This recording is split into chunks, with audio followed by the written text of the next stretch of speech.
వాలంటీర్ల చేత పని చేయించుకోవాలనుకుంటున్నారు.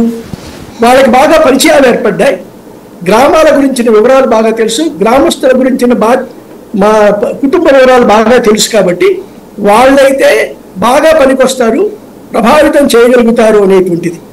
ఇక రెండోది, ఈ జగన్మోహన్ రెడ్డి గారు సంస్కరణవాదం వాటి విషయాలు చాలా చెప్పారు. రైట్, సంస్కరణ ఆయన తీసుకొచ్చాడు, మనకు కాదనలేనటువంటి విషయం. అయితే ఆ విషయాలు ఎన్నికల ప్రచారంలో శర్మ గారు, ఆయనతో పాటు ఆ పార్టీలో పనిచేస్తున్న వాళ్ళు చెప్పడం బాగుంటుంది, చేయాలి కూడా, అది వాళ్ళ బాధ్యత.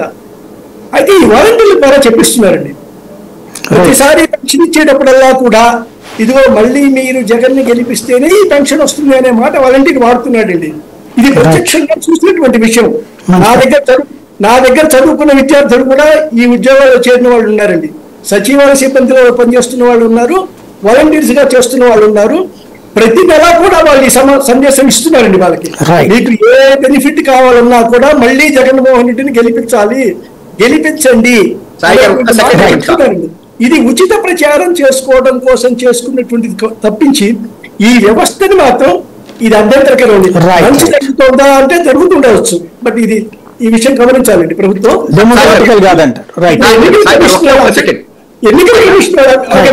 ఎన్నికల కమిషనర్ అభ్యంతరం పెట్టారు కదా ఈ వ్యవస్థని. నిజంగా మానవతా దృక్పథం ఉన్నటువంటి ముఖ్యమంత్రి గారు వెనువెంటనే ఎందుకు ఉత్తరం రాయలేదు సార్? ఇది మీరు పునఃపరిశీలించాలి. ఇది ఎలక్షన్ కమిషన్ ఒప్పించి దీనివల్ల రాజకీయం లేదు. వాలంటరీ వ్యవస్థ అనేటువంటిది మేమందరం కూడా ఎప్పుడైతే అన్నామో దాన్ని ఇవాళ మన ఈయన పేరేంటి, మన లోకేష్ గారు సార్, వాలంటీర్లు అధికారులు టీడీపీ చెప్పిన వాళ్ళకే పెన్షన్ రేషన్ కార్డులు ఇవ్వాలి, మేము వస్తాయని వాళ్ళు వచ్చాక వాళ్ళు పెట్టుకునే వాలంటీర్లు మీరు పెట్టుకునే వాళ్ళని తీసేస్తారు. వినండి సార్, అంటే నేను ఏమో చెప్తున్నానండి సార్, ఇవన్నీ రాజకీయ పార్టీ. ఒక్క నిమిషం, మీరు అది మర్చిపోతారు. జన్మభూమి కాబట్టి కూడా ఇలానే తప్పు పట్టాం మేము. వాళ్ళ మీద పొగిడి చేయటం కాదు, మీరు అలా చూడదు, రాజకీయ రైట్ సార్. వాలంటరీ వ్యవస్థ ఒక్కటి మాత్రము సార్ శ్రీనివాసరావు గారు, ఇది రేపు పొద్దున ఈ దేశం మొత్తం ఇంప్లిమెంట్ కాబోతోంది. అది ఏ రాజకీయ పార్టీ అయినా చేయనివ్వండి, చేసి తీరాల్సి వస్తుంది. వృద్ధుల దగ్గర నుంచి అటు వెళ్ళిపోతున్నాం. ఫైనల్ గా తిరుపతిరావు గారు, ఈ ఏర్పాట్లు అన్నటువంటిది ఎవరు చేయాలని మీరు భావిస్తున్నారు?